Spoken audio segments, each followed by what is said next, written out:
Hello everyone, welcome back to our next video.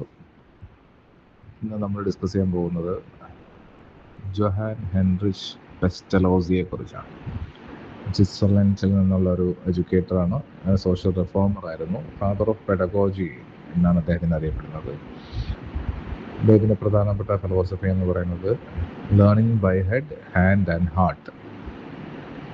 Head, hand, heart കൊണ്ട് പഠിക്കുക എന്നുള്ളതാണ്. അപ്പം ഹെഡ് എന്ന് പറയുമ്പോൾ നമുക്കറിയാം നോളജ് അക്യുമുലേഷൻ ആണ്. ഹാൻഡ് എന്ന് പറയുന്നത് ഹാൻഡ്സ് ഓൺ എക്സ്പീരിയൻസസ് ആണ്, ലേണിംഗ് എക്സ്പീരിയൻസസ് ആണ്.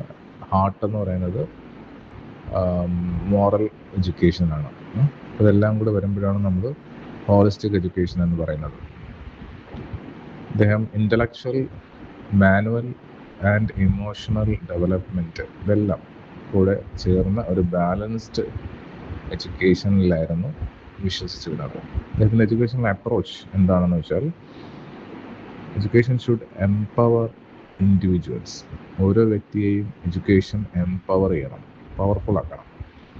Especially the poor people. Education powerful ആക്കേണ്ടത് ആരെയാണ്? പാവപ്പെട്ടവരെയാണ്.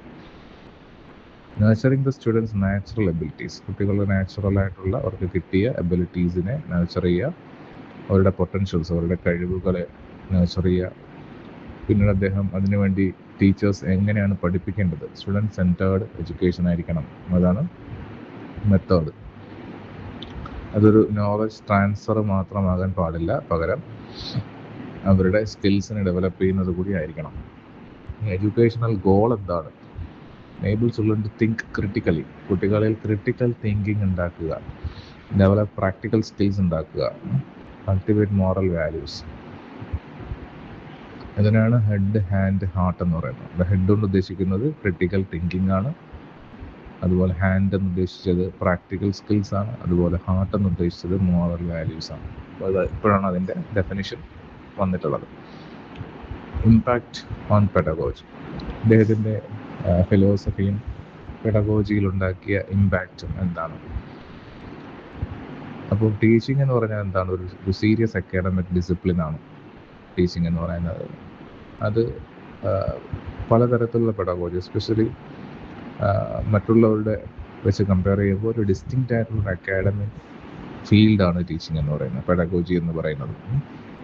ഇപ്പോൾ എഡ്യൂക്കേഷനെ എന്ത് ചെയ്യണം? ഒരു പ്രാക്ടിക്കൽ ആക്ടിവിറ്റി എന്ന നിലയിൽ നിന്നും എടുത്ത് മാറ്റി ഇതിലേക്ക് കൊണ്ടുവരണം, കുറച്ചുകൂടെ സയൻറ്റിഫിക് ആക്കി കൊണ്ടുവരണം. ഒരു സ്ട്രക്ചേർഡ് പ്രൊഫഷനിലേക്ക് ടീച്ചിങ്ങിനെയും കൊണ്ടുവരണം. അതാണ് അദ്ദേഹം പെഡഗോജിയിലുണ്ടാക്കിയ ഇമ്പാക്റ്റ്. പ്രാക്ടിക്കൽ ഇംപ്ലിമെൻറ്റേഷൻ എന്താണ് അദ്ദേഹത്തിൻ്റെ? He founded a school in Burgdorf for education experiments. വിദ്യാഭ്യാസ പരീക്ഷണങ്ങൾ നടത്താൻ വേണ്ടി അദ്ദേഹം ബർഗ്ഡോർഫിൽ ഒരു സ്കൂൾ സ്റ്റാർട്ട് ചെയ്തു.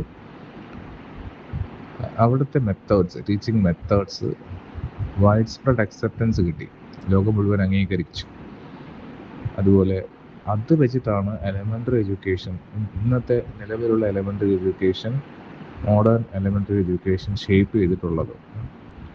അത് പ്രധാനപ്പെട്ട അദ്ദേഹത്തിൻ്റെ പ്രിൻസിപ്പിൾസ് എന്തൊക്കെയാണ്? ഹാൻഡ്സ് ഓൺ ലേണിംഗ് ആണ്. നേരത്തെ ഞാൻ പറഞ്ഞു, ലേണിംഗ് എക്സ്പീരിയൻസസ് വേണം. കുട്ടിയെ ഹോൾഫുള്ളി നർച്ചർ ചെയ്യണം, മൊത്തത്തിൽ കുട്ടിയെ നർച്ചർ ചെയ്യണം, വളർത്തിയെടുക്കണം. ഇൻഡിവിജ്വൽ ഡെവലപ്മെൻറ്റിനാണ് കൂടുതൽ ഇമ്പോർട്ടൻസ്. ഒരു കുട്ടിയെ വ്യക്തിപരമായി വളർത്തിയെടുക്കുക. ഇനി പെസ്റ്റലോസിയുടെ ലെഗസി എന്താണ്? അദ്ദേഹം എഡ്യൂക്കേഷൻ എല്ലാവർക്കും കൊടുക്കണമെന്നാണ് പറയുന്നത്. All children, education for all, regardless of social status. അത് ഏത് സോഷ്യൽ സ്റ്റാറ്റസിൽപ്പെട്ട കുട്ടിയാണെങ്കിലും. അതുപോലെ ലോകം മുഴുവൻ, അദ്ദേഹത്തിൻ്റെ സ്വിറ്റ്സർലൻഡിൽ മാത്രം ഒതുങ്ങി നിൽക്കുന്ന എല്ലാവരും അദ്ദേഹത്തിൻ്റെ എഡ്യൂക്കേഷൻ ഫിലോസഫി. ലോകം മുഴുവൻ ഗ്ലോബൽ ഇൻഫ്ലുവൻസ് ഉണ്ടാക്കാൻ അദ്ദേഹത്തിന് സാധിച്ചു. Especially early years of teaching, pre primary, pre school ടീച്ചിങ്ങിൽ അദ്ദേഹം ഉണ്ടാക്കിയ ഇമ്പാക്റ്റ് വളരെ വലുതാണ്. കൂടുതലും അദ്ദേഹം എംഫസൈസ് ചെയ്ത് ഇമോഷണൽ ആൻഡ് സോഷ്യൽ ഗ്രോത്തിലായിരുന്നു.